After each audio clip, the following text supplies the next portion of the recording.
రాష్ట్ర వ్యాప్తంగా mega DSC విడుదల చేయాలని కోరుతూ భారత ప్రజాతంత్ర యోజన సమైక్య కడప జిల్లా అధ్యక్ష కార్యదర్శులు ముడియం చిన్ని వీరనార శివకుమార్ తెలిపారు.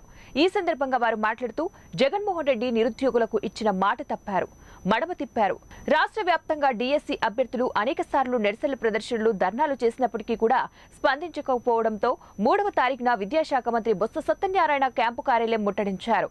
అయినా సరే ప్రభుత్వం స్పందించకపోవడంతో ఈ నెల 10వ తేదీన ఈ ప్రభుత్వంతో తాడో పేడో తేల్చుకోవడానికి చలో సీఎం కార్యాలయం ముట్టడిని తప్పనిసరి పరిస్థితుల్లో చేపడుతున్నట్లు తెలిపారు. ఈ ముట్టడితో ఆయన ప్రభుత్వంలో చేరడం వస్తుందేమో అని తెలిపారు.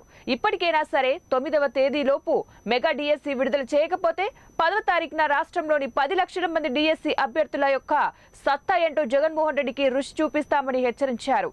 అహంకారపూరితమైనటువంటి నిర్ణయాలు నియంత్రణగా పరిపాలించినటువంటి నాయకులకు తెలంగాణ తెలంగాణలో నిరుద్యోగులు ఏ విధంగా అయితే ప్రభుత్వాన్ని ముఖ్యమంత్రిని మార్చేశారో రేపు రాబోయేది 3 నెలల ఎన్నికల కాలం. కాబట్టి ఎన్నికల కాలంలో కూడా నిరుద్యోగుల సత్తా ఈ రాష్ట్ర ప్రభుత్వానికి సెగ తగిలే విధంగా ఈరోజు నిరుద్యోగులు చెప్పబోతా ఉన్నారు. కాబట్టి ఇప్పటికైనా కానీ రాష్ట్ర ప్రభుత్వం ఆ స్థాయిలో కాకుండా డిఎస్సి నోటిఫికేషన్ తక్షణమే విడుదల చేసి ఉద్యోగాల భర్తీ కూడా ఈరోజు తక్షణమే 3 నెలల కాలంలో చేయాలని చెప్పేసి రేపుటైనా రాబోయేలో పెద్ద ఎత్తున ఆందోళన కార్యక్రమం శ్రీకారం చుడతాం. కాబట్టి నిరుద్యోగ అభ్యర్థులకు కూడా డిఓఎఫ్ఐగా మేము పిలుపునిస్తా ఉన్నాం. రేపు జనవరి 10వ తేదీ జరిగినటువంటి సీఎం క్యాంపు కార్యాలయం ముట్టడికి తరలి రావాలని చెప్పేసి మేము పిలుపునిస్తా ఉన్నాం.